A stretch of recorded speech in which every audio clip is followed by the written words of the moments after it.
ආයුබෝවන්.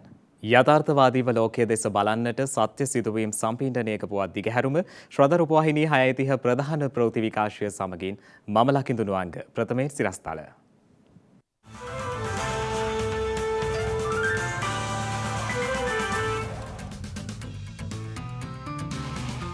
ඉන්දීය ණය ආධාර යටතේ පළමු ඩීසල් තොගය අද රාත්‍රියේදී දිවයිනට ඇමරිකානු ඩොලරයට සාපේක්ෂව මෙරට භාණ්ඩ කිහිපයක මිල සංශෝධනය කෙරේ. කාන්තා හා ළමා හිංසන ගැටලු විසඳීමට රජය විසින් ඒකාබද්ධ ප්‍රවේශයක්. දිරියක සවියෙන් නිමවන දේශීය නිර්මාණ. ඉදිරියේදී තීරණාත්මක ප්‍රහාරයකට රුසියාව සැරසෙයි.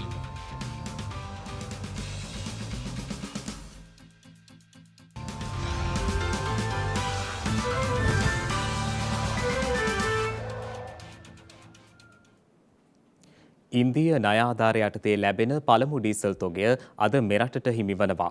මේ අතර අදත් දිවයිනේ ප්‍රදේශ කිහිපයකට පැය 3යි විනාඩි 15ක කාලයක් විදුලිය කපාදු කිරීමට සිදුවන බවයි ලංකා විදුලි බල මණ්ඩලය සඳහන් කළේ. විදුලි උත්පාදනය සඳහා බලාගාරවලට ප්‍රමාණවත් ඉන්ද්‍ර නොමැතිවීම හේතුවෙන් දිවයිනේ ප්‍රදේශ කිහිපයකට අදත් පැය 3යි විනාඩි 15ක කාලයක් විදුලි කප්පාදු කිරීමට සිදුවන බව ලංකා විදුලි බල මණ්ඩලය පවසනවා. එම මණ්ඩලය සඳහන් කළේ ඒ අනුව ඒ සිට එල් දක්වා වන කලාප 12 සඳහා පෙරවරු 9ත් පස්වරු 5ත් අතර පැය දෙකක්ද පස්වරු 5ත් රාත්‍රී 10ත් අතර විනාඩි 15ක්ද බැගින් විදුලි කප්පාදු කිරීමට මහජන උපයෝගීතා කොමිසම අනුමැතිය ලබා දුන් බවයි. එමෙන්ම P සිට W දක්වා කලාප 8කට පස්වරු 4:30 සිට රාත්‍රී 9:30 අතර විනාඩි 15ක් විදුලි කප්පාදු කිරීමට අනුමැතිය හිමිව තිබෙනවා. මේ අතර විදුලි බල මණ්ඩලය සඳහන් කළේ ඉන්ද්‍ර නොමැතිවීම හේතුවෙන් කැලණිතිස්ස බලාගාරයේ මෙගාවට් 300ක සම්පූර්ණ විදුලි ජනන පද්ධතියම මේ වන විට නතර වී ඇති බවයි. එමෙන්ම ලංකා ඛනිජ තෙල් නීතිගත සංස්ථාව සඳහන් කළේ සපුගස් කන්ද බලාගාරයේද අද මධ්‍යම රාත්‍රියේ සිට නතර වන බවයි. කෙසේ වෙතත් දින 160ක ණය පදනමක් යටතේ දීර්ඝ කාලීන බොරතෙල් සැපයුම් ගිවිසුමකට අපි ඇතුළත් වෙලා තියෙනවා. ඒ ගිවිසුම හරහා බොරතෙල් ගැනීම ආරම්භ කරාට පස්සේ කිසිදු බාධාවකින් තොරව අපිට පිරිපහදු පවත්වාගෙන යන්න පුළුවන්. කෙසේ වෙතත් අද පැමිණෙන නෞකාවලින් ලබා ගන්නා ඉන්ධන විදුලි බල මණ්ඩලයට ලබා දෙන ප්‍රමාණය අනුව හෙට සිට විදුලි කප්පාදු කරන පැය ගණන තීරණය වන බවයි විදුලි බල මණ්ඩලය සඳහන් කළේ. මේ අතර ඉන්ධන මිලදී ගැනීම සඳහා අවශ්‍ය ණයවර ලිපි විවෘත කිරීමට රාජ්‍ය බැංකුවලට අවශ්‍ය ඩොලර් ලබා ගැනීම සඳහා පෞද්ගලික වාණිජ බැංකුවල සහාය ලබා ගැනීමට ලංකා ඛනිජ තෙල් නීතිගත සංස්ථාවට අවසර ලබා දී තිබෙනවා. ඒ අනුව ඉදිරියේදී දෛනික විනිමය අනුපාතිකාගයන් අනුව පෞද්ගලික වාණිජ බැංකු මගින් ඩොලර් මිලදීගෙන ඉන්ධන මිලදී ගැනීමට අවශ්‍ය ණයවර ලිපි විවෘත කර ගැනීම සඳහා රාජ්‍ය බැංකුවලට සහාය වීමට ඛනිජ තෙල් සංස්ථාවට හැකිවන බවයි වාර්තා වන්නේ. අමරිකානු ඩොලරයට සාපේක්ෂව රුපියල තවදුරටත් අවප්‍රමාණය වීම හේතුවෙන් වෙළඳ පොලේ භාණ්ඩ රැසක මිල ගණන් මේ වන විට ඉහළ ගොස් තිබෙනවා. ලෝක වෙළඳ පොලේ මේ වන විට ඇමරිකානු ඩොලරයක මිල සටහන් වී ඇත්තේ රුපියල් 277ක් ලෙසයි. එවන් වාතාවරණයක් තුළ ඇමරිකානු ඩොලරයට සාපේක්ෂව රුපියල තවදුරටත් අවප්‍රමාණය වීම හේතුවෙන් වෙළඳ පොලේ භාණ්ඩ රසක මිල ගණන් මේ වන විට ඉහළ ගොස් තිබෙනවා. ඒ අනුව ලාෆ් ගෑස් සමාගම සිය ගෘහස්ත ගෑස් සිලින්ඩරයක මිල ගණන්ද ඉහළ දැමීමටයි කටයුතු කර ඇත්තේ. ඊට අදාළව කිලෝග්‍රෑම් 12.5ක ගෑස් සිලින්ඩරයක නව මිල රුපියල් 4199ක් වනවා. කිලෝග්‍රෑම් 5ක ගෘහස්ත ගෑස් සිලින්ඩරයක් රුපියල් 1680ක් ලෙසයි දැක්වුණේ. කිලෝග්‍රෑම් 2.5ක ගෑස් සිලින්ඩරයක නව මිල රුපියල් 672ක් ලෙස දැක්වෙනවා. මේ අතර මෙවැනි වාතාවරණයක් හමුවේ ලිට්‍රෝ ගෑස් සැපයුමද දැඩි ගැටලුකාරී තත්වයකට පත්ව ඇති බවයි එම සමාගම සඳහන් කළේ. 2021 අවුරුද්දේ පමණක් ජනතාවට සාධාරණ මිලකට ගෑස් දියන්න යන පදනම මත සමාගමට සහ රජයට අහිමි වී ගිය මුදල් ප්‍රමාණය බිලියන 11ක්. හැම තප්පරයේම ගොඩනැගෙන විනිමය අනුපාතයේ මත පදනම්ව වැළූ කල වැඩි වෙන හැම ඩොලර් එකටම ගෘහස්ත ගෑස් සිලින්ඩරයක මිල රුපියල් 12.50 දක්වා ඉහළ යනවා. 12.5 සිලින්ඩරයකින් අපි දැනට සුද්ධ අහිමි වීම එක සිලින්ඩරයකට රුපියල් 2000යි. තව දුරටත් ලිට්‍රෝ ගෑස් ලංකා සමාගමට මේ මිල දරාගෙන සිටීමේ හැකියාවක් නැහැ.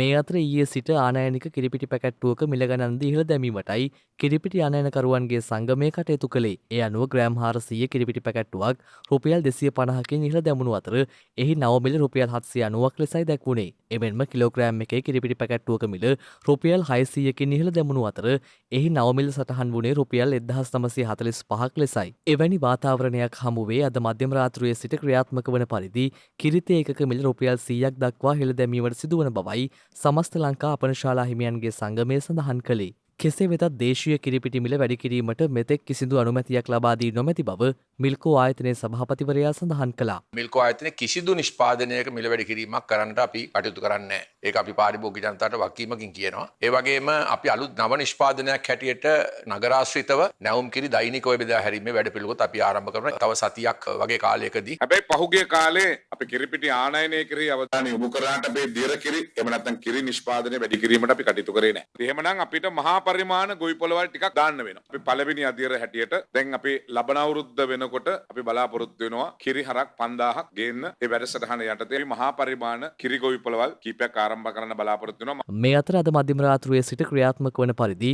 මුහුණු ආවරණ මිල ගණන්ද 30%කින් ඉහළ යන බවයි සමස්ත ලංකා මුව ආවරණ නිෂ්පාදකයින්ගේ සංගමය සඳහන් කළේ.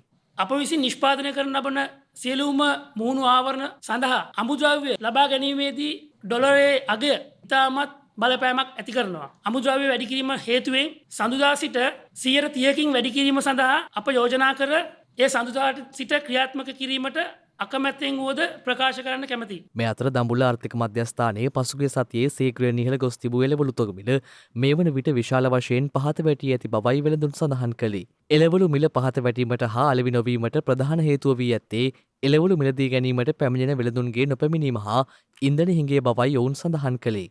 කෙසේ වෙතත් ඉන්දීය ණය යෝජනා ක්‍රමය යටතේ ඉදිරි සති කිහිපය ඇතුළත මෙම තත්ත්වය සමතයකට පත්වන බවත් අත්‍යවශ්‍ය භාණ්ඩ හිඟයකින් තොරව මහජනතාවට ලබා දිය හැකි බවත් වෙළඳ අමාත්‍ය බන්දුල ගුණවර්ධන මහතා සඳහන් කළා. පසුගියදා මුදල් අමාත්‍ය බැසිල් රාජපක්ෂ මැතිතුමා ඉන්දියානු ණය යෝජනා ක්‍රමයක් ඇති කරගත්තා. අපේ රටේ පවතින දැවැන්ත විදේශ විනිමය අර්බුදයට මුහුණ දීම සඳහා අත්‍යවශ්‍ය පරිභෝජන භාණ්ඩ ඇතුළු අනිකුත් දේ හිඟයකින් තොරව සැපීම සඳහා තරමුණු කරගෙන ඒ නිසා අවුරුදු 9දී කිසිදු භාණ්ඩයක හිඟයකින් තොරව ලබා දීම සඳහා මෙම ණය යෝජනා ක්‍රමය භාවිතා කිරීම සඳහා කටයුතු කරන්නට අපි බලාපොරොත්තු වෙනවා. මෙරට දෛනික කොවිඩ් ආසාදිතයින්ගේ සංඛ්‍යාව තවදුරටත් පහළ යමින් ඊයේ දිනෙන් මෙරටින් කොවිඩ් ආසාදිතයින් 238ක් වාර්තා වුණා.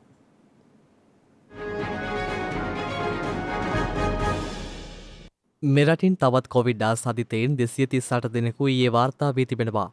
ඒ අනුව මෙරට සමස්ත කොවිඩ් ආසාදිතයින් සංඛ්‍යාව 6,57,961ක් දක්වා ඉහළ ගියා. එමෙන්ම සෞඛ්‍ය සේවා අධ්‍යක්ෂ ජනරාල්වරයා විසින් තවත් කොවිඩ් ආසාදිත මරණ 5ක් අද පස්වරුවේ තහවුරු කර තිබෙනවා. එලෙස මියගිය පුද්ගලයන් අතරින් දෙදෙනෙකු කාන්තාවන් වන අතර සෙසු පුද්ගලයන් තිදෙනා පිරිමි පුද්ගලයන් බවයි වාර්තා වන්නේ. එලෙස මියගිය සියලු පුද්ගලයන් වයස අවුරුදු 60ට වැඩි පුද්ගලයන් බවයි රජයේ ප්‍රවෘත්ති දෙපාර්තමේන්තුව සඳහන් කළේ. ඒ අනුව මෙරටින් මේ වන විට වාර්තා වන සමස්ත කොවිඩ් ආසාදිත මරණ සංඛ්‍යාව 16,431ක් ලෙසයි දැක්වෙන්නේ. මේ අතර මේ වන විට වෛරසය ආසාදිතව රෝහල්වල ප්‍රතිකාර ලබන සමස්ත පුද්ගලයන් සංඛ්‍යාව 16,943ක් වන අතර වෛරසය ආසාදිතව සිට සුවය ලැබූ සමස්ත පුද්ගලයන් සංඛ්‍යාව දැක්වෙන්නේ 6,24,592ක් ලෙසයි. දශක ගණනක් පුරා පවතින කාන්තා හා ළමා හිංසන වීදි දරුවන් හා වීදි කාන්තාවන් ආදී ගැටලුවලට සිය අමාත්‍යාංශය යටතේ ඒකාබද්ධ ප්‍රවේශයකින් විසඳුම් ලබා දීම සඳහා කටයුතු කර ඇති බව කාන්තා හා ළමා සංවර්ධන රාජ්‍ය අමාත්‍ය පියල් නිශාන්ත ද සිල්වා මහතා පවසනවා. පසුගියදා පැවති උත්සවයකට එක්වෙමිනුයි අමාත්‍යවරයා මේ බව සඳහන් කළේ.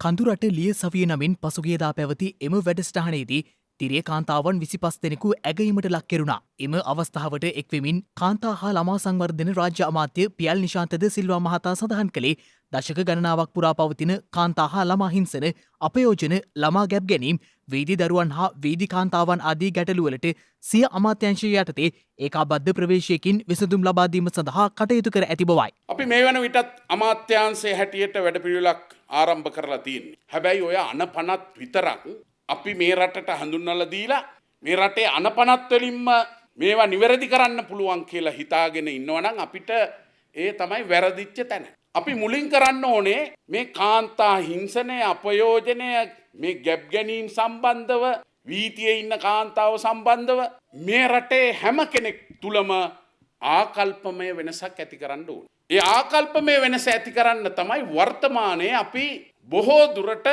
කැපවිලා තියෙන්නේ. ආකල්පමය වෙනස ඇති නොකර අපි මොන එලි දැක්වුවත් වැඩක් නැහැ. මොන අනපනත් ක්‍රියාත්මක කරන්න උත්සාහ ගත්තත් වැඩක් නැහැ. අනපනත් අනිවාර්යයෙන්ම ක්‍රියාත්මක වෙන්න ඕනේ. ඒවා සැලසුම් සකස් කරන්න ඕනේ. ඒ පිළිබඳව අවධානය වැඩිපුරම අපි යොමු වෙන්න ඕනේ. හැබැයි මේ ආකල්පමය වෙනස ඇති කරන්නට අපි කටයුතු කරන්න ඕනේ. බෙන්ගාල බොක්කාවට වර්ධනය වන අඩුපීඩන කලාපය තවදුරටත් වර්ධනය වී හෙට දිනය වන විට සුලිකුණාටුවක් බවට පත්විය හැකි බව කාලගුණ විද්‍යා දෙපාර්තමේන්තුව පවසනවා. ගිනිකොන දිග බෙංගාල බොක්ක මුහුදු ප්‍රදේශයේ පවතින පීඩන අවපාතය සම්බන්ධයෙන් කාලගුණ විද්‍යා දෙපාර්තමේන්තුව විසින් අනතුරු ඇඟවීමේ රතු නිවේදනයක් නිකුත් කර තිබෙනවා. ඒ අනුව එම නිවේදනයේ සඳහන් පරිදි බෙංගාල බොක්ක අවට වර්ධනය වන අඩුපීඩන කලාපය උතුරු දෙසට ගමන් කරමින් තවදුරටත් වර්ධනය වී අද දින පීඩන අවපාතයක් බවට පත්වනු ඇති බවයි කාලගුණ විද්‍යා දෙපාර්තමේන්තුව විසින් දැනුම් දී ඇත්තේ. කෙසේ වෙතත් ඒ හෙට දිනේ වන විට සුලිකුණාටුවක් දක්වා වර්ධනය වනු ඇති බව කාලගුණ විද්‍යා දෙපාර්තමේන්තුව පවසනවා. අසානී ලෙස නම් කර ඇති එම සුලිකුණාටුවෙන් ශ්‍රී ලංකාවට ඍජු බලපෑමක් ඇති නොවන නමුත් ඈත දියම තුළ නාවික කටයුතුවලින් වැළකිය යුතු බව කාලගුණ විද්‍යා දෙපාර්තමේන්තුව විසින් සඳහන් කරනු ලැබුවා. බෙන්ගාල බොක්ක අවට වර්ධනය වෙමින් පවතින වසරේ පළමු සුළුකුණාටුව වන අසානී සුළුකුණාටුව අන්දමන් සහ නිකෝබාර් දෙවයින් හරහා බංග්ලාදේශය සහ මියන්මාරය දෙසට ඇදෙනු ඇති බවයි කාලගුණ අංශ විසින් ප්‍රකාශ කර ඇත්තේ. කෙසේ වෙතත් එම සුළුකුණාටුවේ බලපෑම් හේතුවෙන් මුහුදු ප්‍රදේශයන්හි ඉතා තද වැසි හෝ ගිගුරුම් සහිත වැසි ඇතිවිය හැකි බවත් සුළඟේ වේගය පැයට කිලෝමීටර 45 සිට 55 දක්වා මෙන්ම විටින් විට පැයට කිලෝමීටර 60 සිට 70 දක්වා ඉහළ යා හැකි බවද කාලගුණ විද්‍යා දෙපාර්තමේන්තුව විසින් දැනුම් දී තිබෙනවා. ඒ අනුව ගිගුරුම් සහිත වැසි සමග ඇතිවිය හැකි తాවකාලික තද සුළං වලින් සහ අකුණු මගින් සිදුවන අනතුරු අවම කර ගැනීම සඳහා අදාළ පියවර ගන්නා ලෙසයි කාලගුණ විද්‍යා දෙපාර්තමේන්තුව විසින් ජනතාව වෙත දැනුම් දී ඇත්තේ. දැන් සතියන්තයේ ඩොක්ටර්ගෙන් අහන්න විශේෂාංගය. දියවැඩියාව කියලා කියන්නේ අද කාලේ අතිශය සුලභව දක්නට ලැබෙන බෝ නොවන රෝගී තත්ත්වයක්. ඒත් එක්කම අද වෙද්දී අඳුනගෙන තියෙනවා වැඩිහිටියන්ට වගේම මේ දියවැඩියාව කුඩා දරුවන්ටත් වැළඳෙන්න පුළුවන් බව. ඒ නිසා අද අපේ සූදානම කුඩා දරුවන්ට වැළඳෙන මේ දියවැඩියාව එහි අවදානම වගේම දෙමව්පියන් විදිහට ඒ පිළිබඳව දැනුවත් වේ යුතු සුවිශේෂී කරුණු පිළිබඳව ඩොක්ටර්ගෙන් අහන්න. කුඩා දරුවන්ට වැළඳෙන දියවැඩියාව ප්‍රධාන වශයෙන් ආකාර දෙකක් පවතිනවා. පළවෙනි වර්ගයේ දියවැඩියාව සහ දෙවන වර්ගයේ දියවැඩියාව. පළවෙනි වර්ගයේ දියවැඩියාව ජානගත රෝගයක්. එහිදී අග්න්‍යාශයේ ඉන්සියුලින් ස්‍රාවය කරන සෛලවලට එරෙහි ප්‍රතිරෝධ හැදෙන නිසා ඉන්සියුලින් ස්‍රාවය කරන එක අඩු වෙනවා. ඉන්සියුලින් නැමැති වුණොත් රුධිරයේ සීනි මට්ටම පාලනය කර ගැනීමට නොහැකි වෙනවා. එතකොට සීනි මට්ටම ප්‍රශස්ත අගයට වඩා වැඩි වෙනවා. ඊට අමතරව දෙවන වර්ගයේ දියවැඩියාව කියන එකත් දැන් දරුවන් අතර සුලභව දක්නට ලැබෙනවා. ඈත කාලයේදී අපි මේ දෙවනි වර්ගයේ දියවැඩියාව තමයි වැඩිහිටියන් අතර සුලභව දක්නට ලැබුණේ. නමුත් දැන් දරුවන් අතරත් දෙවන වර්ගයේ දියවැඩියාව වැඩි ප්‍රතිශතයකින් දක්නට ලැබෙනවා. ඒකට හේතුව ළමා ස්ථූලභාවය. මේ ළමා ස්ථූලභාවය වළක්වා ගත හැකි දෙයක්. එහෙමනම් ළමා ස්ථූලභාවය පිටු දැකීම තුලින් දෙවන වර්ගයේ දියවැඩියාව හැදීම වළක්වා ගන්න පුළුවන්. අපි මේ දියවැඩියා තත්ත්වය වයස අවුරුදු 1 දරුවන්ගේ සිට වයස අවුරුදු 18 දක්වාම දක්නට ලැබෙන රෝගී තත්ත්වයක්. පළවෙනි වර්ගය සහ දෙවනි වර්ගයේ දියවැඩියා තත්ත්ව දෙකම එකම රෝග ලක්ෂණ වලින් තමයි අපිට දක්නට ලැබෙන්නේ. වැඩිපුර මුත්‍රා පිටවීම, ඇඟේ මහන්සි ගතියක් ඇතිවීම, තෙහෙට්ටුව, බඩගිනි වැඩිවීම සහ ශරීරය කෙට්ටු වීම. විශේෂයෙන්ම කුඩා දරුවෙක් රැයට ඇඳේ මුත්‍රා කරන්න පටන් ගත්තොත්, මුත්‍රා කරන ප්‍රමාණය වාර ගණන වැඩි වුණොත්, කිසි හේතුවක් නැතුව ඇඟ කෙට්ටු වුණොත්, ඊට අමතරව දිලීර රෝග, මුත්‍රා ප්‍රදේශයේ ඇතිවන දිලීර රෝග පවා ඇති වෙන්න පුළුවන් මේ දියවැඩියා රෝග තත්ත්වය නිසා. මේ රෝග ලක්ෂණ නොසලකා හැරියොත් ඊටාම දරුණු අවස්ථාවල් වලින් රෝහලට පැමිණෙන්න පුළුවන්. එකක් තමයි දෙමව්පියන් හිතනවා මේ මුත්‍රා පිටවීම මේ දිනවල තියෙන උෂ්ණත්වය වැඩිකම නිසා දරුවා ටිකක් වැඩිපුර වතුර බීපු නිසා මුත්‍රා යනවා කියලා හිතන්න පුළුවන්. ඇඟ කෙට්ටු වෙනකොට කෑම අඩුවෙන් ගත්ත නිසා ශරීරයේ බර අඩු වෙලා කියලා. මේ ආකාරයෙන් රෝග ලක්ෂණ නොසලකා හරපු දරුවන් රෝහලට පැමිණිලා තියෙනවා සිහිමද ගතියෙන්. ඒක ඊටාම දරුණු තත්ත්වයක්. අපි ඒකට කියනවා ඩයබටිස් කීටෝඇසිඩෝසිස් කියලා. වේගයෙන් හුස්ම ගන්නවා, ගොඩාක් විජලනය වෙලා, සිහි කල්පනාවේ මද බවක් ඇති වෙනවා. මේ තත්ත්වයට එන්නේ අර මං කලින් කිව්ව රෝග ලක්ෂණ නොසලකා හැරියොත්. එවන් දරුවන් අපිට දැඩි සත්කාර ඒකකයට ඇතුල් කරලා තමයි ප්‍රතිකාර කරන්න සිද්ධ වෙන්නේ. දියවැඩියා රෝගයට නිසි ප්‍රතිකාර ලබා නොදුන්නොත් අනාගතයේදී සංකූලතා විශාල ප්‍රමාණයක් මේ දරුවන්ට මුණ දීමට සිදු වෙනවා. පළවෙනිම දේ තමයි මේ දරුවන් වැඩෙන දරුවන්. එතකොට දියවැඩියාව පාලනය කර නොගත්තොත් වර්ධනය බාල වෙනවා. උස යන ප්‍රමාණය අඩු වෙනවා. වකුගඩු, ඇස්, ස්නායු දුර්වලතා ඇති වෙනවා. හෘදයාබාධ හැදීමේ හැකියාව වැඩි වෙනවා. ආඝාතය වැනි තත්ත්වයන් ඇතිවීමේ හැකියාවත් වැඩි වෙනවා. අවුරුදු 2දී දියවැඩියාව හඳුනාගත්ත දරුවෙක් හරියට ප්‍රතිකාර ගන්නේ නැතුව නැතුව හිටියොත් ඒ දරුවට අවුරුදු 17 18 වෙනකොට අර සියලුම ආකාරයේ සංකූලතා ඇති වෙන්න පුළුවන්. ඒකයි මේ රෝගයේ භයානකකම තියෙන්නේ. පාලනය කරනු ගත්තොත් ඇතිවන සංකූලතා. ඒ නිසා දරුවන්ට දියවැඩියාව හැදෙනවා කියන එක ඔබ දැනගත යුතුයි. රෝග ලක්ෂණ වැඩිහිටියන් හා සමානයි කියන එකත් ඔබ දැනගත යුතුයි. මේ රෝග ලක්ෂණ දුටු වහාම වෛද්‍ය ප්‍රතිකාර ලබා ගත යුතුයි කියන එකත් ඔබ දැනගත යුතුයි. රෝග රැසකටම මුල් විය හැකි මේ දියවැඩියා තත්ත්වයේ කුඩා දරුවන්ට වැළඳීම කොයිතරම් අවදානම්ද කියලා දැන් ඔබට තේරෙන්නට ඇති. ඉතින් මේ අවදානමෙන් මිදෙන්න කුඩා දරුවන් දියවැඩියාවට ගොදුරු වීම වළක්ව ගන්න දෙමව්පියන් දැනුවත්ව සිටීම අතිශයින් වැදගත්. ඒ නිසා අපි සූදානම් ලබන සතියේදී කුඩා දරුවන් දියවැඩියා අවදානමෙන් මුදවා ගන්නා ආකාරය පිළිබඳව ඩොක්ටර්ගෙන් අහන්න. පිරිසක් එක්ව පැවැත් වූ වීදි දානමය පුණ්‍ය කටයුත්තක් පිළිබඳ තොරතුරු අපට වාර්තා වුණා. ඔවුන් විසින් මහා සංඝරත්නය උදෙසා ප්‍රදේශයේ සෑම නිවසකම දානමය පුණ්‍ය කටයුත්තක් සංවිධානය කර තිබුණා. අතීතයේ පැවති උතුම් දානමය පුණ්‍ය කර්මයක් වර්තමානයට ගෙන ආ මොහොතක් තමයි මේ. මහා සංඝරත්නයේ උදෙසා දන් පැන් පූජා කිරීම උතුම් පුණ්‍ය කර්මයක් බව සිහියේ තබාගත් පිරිසක් විසින් තමයි මේ සුවිශේෂී කටයුත්ත සිදු කරන්නේ. මෙය වීදි දානමය පුණ්‍ය කර්මය ලෙසයි හඳුන්වන්නේ.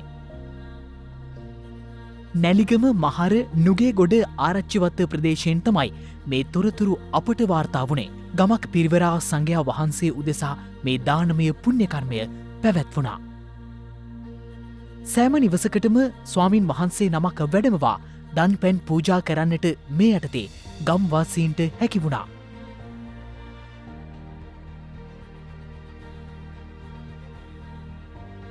පුණ්‍ය කර්මයට සම්බන්ධ වූ සැදැහැවත් පින්වතෙක් සිය සිතට මෙවැනි උතුම් අදහස් පහළවීම ගැන මෙසේ අදහස් පල කළා. සාල පින්කමක් කරා අද ඒක සිද්ධ වුණේ මගේ යාළුවා දේශනාවක් අහලා මට ඒක කිව්වා. කාශ්‍යප බුදුරජාණන් වහන්සේගේ කාලේ සිද්ධ වෙච්ච දෙයක්. මොකද්ද උතුම්ම දාණය කියලා. යා කියන උතුම්ම දාණය ආවම ගමක් පිරිවරාගෙන දෙන දාණය කියලා. ඒතකොට මට ඒක කියනකොටම මට අදහසක් ආවා අපේ ගමේ ඔක්කොම සහෝදරයන්ට කියලා මට එහෙම දෙයක් කරන්න ඕනේ කියලා. ඒක මම ඒක සාර්ථකව මට අද කරගන්න අවස්ථාව ලැබුණා. තවත් විශේෂත්වයක් වන්නේ මේ ප්‍රදේශයේ විවිධ ආගම්වල පිරිස් ජීවත්වීම. ඒ කෙසේ වුවත් ජාති ආගම් භේද නොමැතිව සියලුම පින්වතුන් මහා සංඝරත්නය උදෙසා දන්දී පින් පුරවා ගනු දක්නට ලැබුණා. මහා සංඝරත්නය උදෙසා මෙලෙස දන්දී උතුම් පුණ්‍ය කටයුත්තකට සැම සම්බන්ධ කර ගැනීමද උතුම් කාර්යයක්. මේ විදියේ සියලු දෙනා මෙවන් පුණ්‍ය කටයුත්තක් සිදු කර ගැනීමෙන් දෙලොව යහපත උදාවනු ඇති.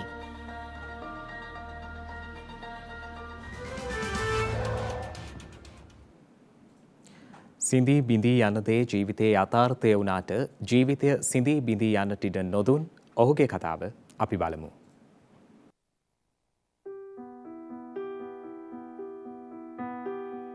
මේසන් දැන්නම් ඔහුට අවුරුදු 12ක්. හැබැයි පුංචි කාලේ ඉඳන් මේසන්ට තිබුණේ වෙනස්ම ආකාරයේ රෝගයක්. පුංචි මේසන්ගේ හම සංවේදීකමින් අධික සමක් බවට පත්වෙලා තිබුණා. මේ දුර්ලභ ජානමය රෝගය නිසා පුංචි මේසන්ට සාමාන්‍ය දරුවෙක්ට වගේ එදිනදා වැඩවල නිරත වෙන්නත් අපහසුයි. මේ දරුවන් ලෝකයේ සමනල දරුවන් විදියටයි හඳුන්වන්නේ. හේතුව ඔවුන්ගේ සමනල තටුවක් වගේම මෘදු බවින් බිඳී යන නිසා. ඊබී නම් මේ රෝගී තත්ත්වය මේසන්ට කොයි විදියට බලපෑම් කරත් මේසන් කිසි දෙයකින් තමන්ගේ ජීවිතය අත්හැරියේ නැහැ. ඔහු දක්ෂ පාපන්දු ක්‍රීඩකයෙක්. ඒ වගේම පන්තියේ අධ්‍යාපන කටයුතුවලනුත් ඔහු දක්ෂයෙක්. ඒ අතින් ඔහු ජීවිතය ජයගන්න විදිය ඇත්තටම සතුටුයි. ඔහුගේ අම්මත් මේ ගැන සතුටින් තමයි ඉන්නේ. ඒත් ජීවිත කාලය පුරාම ඇය ලොකු වේදනාවකින් ඉන්නවා කියල තමයි ඇය කියන්නේ. ඒ වෙන දරුවන් වගේ පුංචි මේසන්ව අතට අරගෙන හුරතල් කරන්න මේසන් පුංචි කාලෙදිත් ඇයට බැරි වෙලා. දැන් මේසන් ලොකු වුණත් මේසන්ගේ අතින්වත් අල්ලන්න බැරි තරමට මේ රෝගයේ දරුණුයි. ඒ ගැන තමයි ඇය දුක් වෙන්නේ.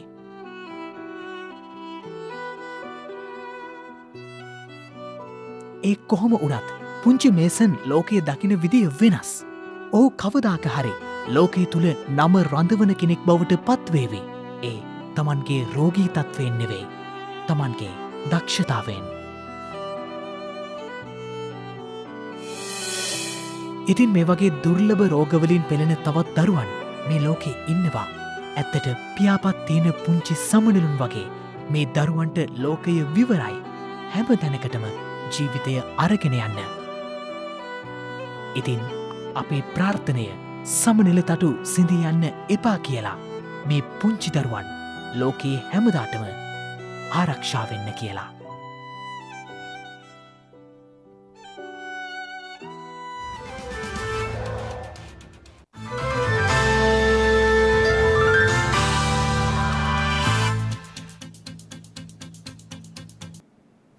අවධානය විදෙස් පුවත් වෙත.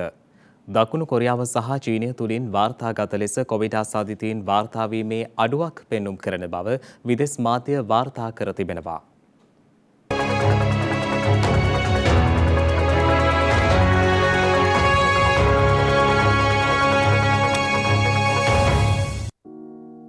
මේ වන විට ගෝලිය කොවිඩ් වසංගතයේ උග්‍ර බලපෑමකට ලක්ව ඇති දකුණු කොරියාව සහ චීනය තුළ අද දිනේදී දෛනික ආසාදිතයන්ගේ සුළු අඩුවීමක් පෙන්නුම් කර ඇති බව විදෙස් මාධ්‍ය වාර්තා කළා. කෙසේ වෙතත් පවතින ආසාදන සහ වසංගතයේ හැසිරීම පිළිබඳව අධ්‍යයනය කරමින් ලෝක සෞඛ්‍ය සංවිධානය ප්‍රකාශ කළේ වසංගතයේ අවසානය තවදුරටත් දිගු වී ඇති බවයි. මෙම සතිය මුලදී දෛනික රෝගීන්ගේ වාර්තාගත ඉහළ යාමක් පෙන්නුම් කළ දකුණු කොරියාව තුළ මේ වන විට රෝගීන් වාර්තාවීමේ සුළු අඩුවීමක් පෙන්නුම් කර තිබෙනවා. එමෙන්ම ඒ හා සමානව ගත වූ දිනේදී වසරකට වැඩි කාලයක් තුළ පළමු කොවිඩ් මරණය වාර්තා කිරීමෙන් පසු චීනය තුළද නව කොවිඩ් රෝගීන්ගේ අඩුවීමක් වාර්තා කර ඇති බව විදෙස් මාධ්‍යවල සඳහන්. කෙසේ වෙතත් එම තත්ත්වය හමුවේ උග්‍ර බලපෑමකට ලක්ව ඇති රටවල් රැසකින් ආසාදිතයන් වාර්තාවීම අඩු වුවත් එම සංඛ්‍යාව විචලනය විය හැකි බවටද ලෝක සෞඛ්‍ය සංවිධානය විසින් අවධාරණය කර තිබෙනවා. ඒ අනුව ගත වූ පැය කිහිපය තුළ දකුණු කොරියාවේ දෛනික කොවිඩ් ආසාදිතයන් වාර්තාවීම ලක්ෂ 4ට වඩා අඩු මට්ටමක පැවතුණු අතර අද වාර්තා වූ නව ආසාදිතයන් සංඛ්‍යාව 3,34,708ක් ලෙසයි දැක්වෙන්නේ. එමෙන්ම ඊයේ දිනේ දකුණු කොරියාවෙන් හඳුනා ගැනුණු නව ආසාදිතයන් සංඛ්‍යාව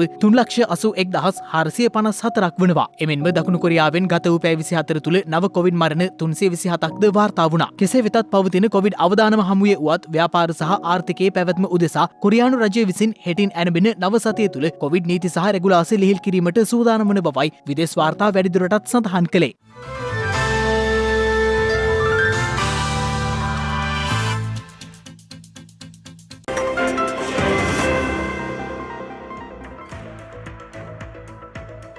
හෙට මාර්තු 21 වැනිදා. වනාන්තරවල ඇති වැදගත්කම සහ ඒවා ආරක්ෂා කරගැනීමේ අවශ්‍යතාවය පිළිබඳව දැනුවත් කිරීම වෙනුවෙන් නම් කරන ලද ජාත්‍යන්තර වනාන්තර දිනය මාර්තු මාස 21 වන දිනට එනම් හෙට දිනට යෙදී තිබෙනවා. එම දිනය එක්සත් ජාතීන්ගේ මහා මණ්ඩලය විසින් 2012 වසරේදී නම් කර ඇත්තේ. අන්තර්ජාතික වාර්ගික වෙනස්කම් පිටුදැකීමේ ජාත්‍යන්තර දිනය යෙදී ඇත්තේ මාර්තු මාස 21 වන දිනටයි. උණුසුම් වායු බැලුණයකින් ලොව වටා පළමුවරට ගමන් කළ පුද්ගලයින් බවට බර්ට්‍රන්ඩ් පිකාට් සහ බ්‍රයින් ජෝන්ස් ඉතිහාසයට එක්ව ඇත්තේ 1999 වසරේ මාර්තු මාස 6 වැනි දිනකයි.